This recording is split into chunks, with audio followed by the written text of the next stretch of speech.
he should definitely not lose that game. The least that he had to play, had to have a draw at least. So it is incredible to see how he can bounce back and come to the game with great energy and determination. And again, I can only phrase the preparation, that of course it was risky, and if things would have happened differently, then we might have said that, well, it's a candidates tournament, you don't play knight h7 kind of moves. But I think he measured it, and his team evaluated the situation very correctly. That in this situation where he has to win, he has to take risky decisions against such a strong player like his opponent Abbasov, because very, very tough opponent, very difficult to beat him, especially with the black colors.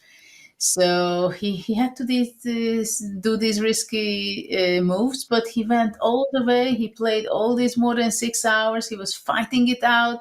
He took his chances. So congratulations to the young talent of Gukesh. And it leaves us with Fabiano Caruana. David, I mean, he's been impressive in this round. Is it too little too late? He does need to secure the victory first and foremost, but he will see 3 players ahead of him no matter the result. Yeah, for Fabiano, it's strictly must-win territory. That's the only way he'll remain within striking distance of the leading pack. He'll be 1 point behind, but crucially, he does play Jan Nepomniachtchi in the final round, and he will have the white pieces. So Fabi will have some say over his own destiny if he wins this game. But despite us thinking that White's position is very promising, you still need to put the finishing touches on. Black's rook lands on b2. Interesting. I think the black rook needed to stay there to stop all of those b6 ideas we were showing after the white knight landed on e6. Now white takes on a6, hitting the black knight with the queen. Okay, what is the follow-up? What is the winning blow if black plays knight takes c4? We were thinking about counterplay. The black knight would threaten to leap into e3. Has he calculated The winning move everything? is a7. Wow. No? Okay. a7 and knight b5. I think you're correct.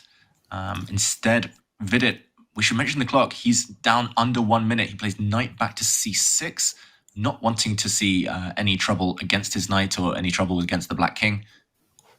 Now, Fabiano, knight trade, or does he continue? You mentioned the knight b5 idea, Judith. Maybe it's just as effective here. Well, knight b5 looks very scary for black, I think, and to keep the knight does make a lot of sense. And Fabiano, you see it.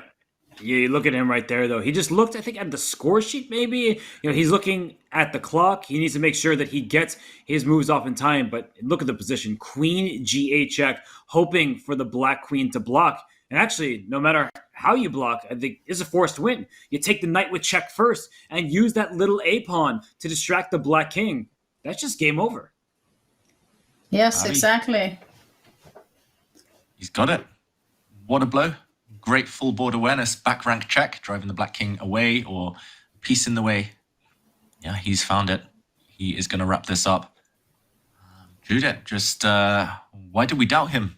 Clinical, this technique towards the end. Just started playing on the front foot and a winning attack now. Absolutely, and we see the players who are fighting for the first place, that they are in a great form in round 12. At the very end, in the finish line already. 3 rounds to go, and what a games we've seen. What a fight. What kind of decisions. Small advantage for Fabiano, and he grinded. And won. Judith, it was small at first, right? Just like that little plus, but then Vidit brought his king into the center, which might have objectively been okay, but just tactically speaking, you're not often going to survive positions like that when one side's king is safe and the other's is out in the center. Well, absolutely. This was the case, that for Vidit it was difficult to defend. And there are some positions where you think that, well, it's only a little worse position, I will defend it.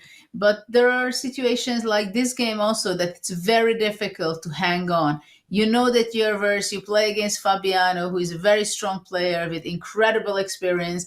And then you know that I have to make something, right? Either I stay and wait or I try to improve my position. And this was the move with his king, that he started the journey from G8 all the way to B8 through F8, E8, and went on from one side to another, which we can say that it was a desperation, but basically there were quite a few weaknesses in the position. So the black king was never safe too much, not on E8 and nor on B8, as we see. Desperate times now for Vidit. He moves the black king out of the firing line, but the black knight is dropping. There are still forks in the air with white's knight landing on b5 check. I think at this point it's just picking the cleanest kill. Fabi has this under control. He has 2 minutes more than his opponent. He does take the black knight. There's no counterplay. And I think we might see a handshake any moment. Vidit, up and down tournament. But he's entertained so many people. He's got some great wins, but unfortunately now a couple of losses in a row. Fabi, he knows. Look at that glance at the opponent. Shake of the head from Vidit. Final stages of this game, Robert.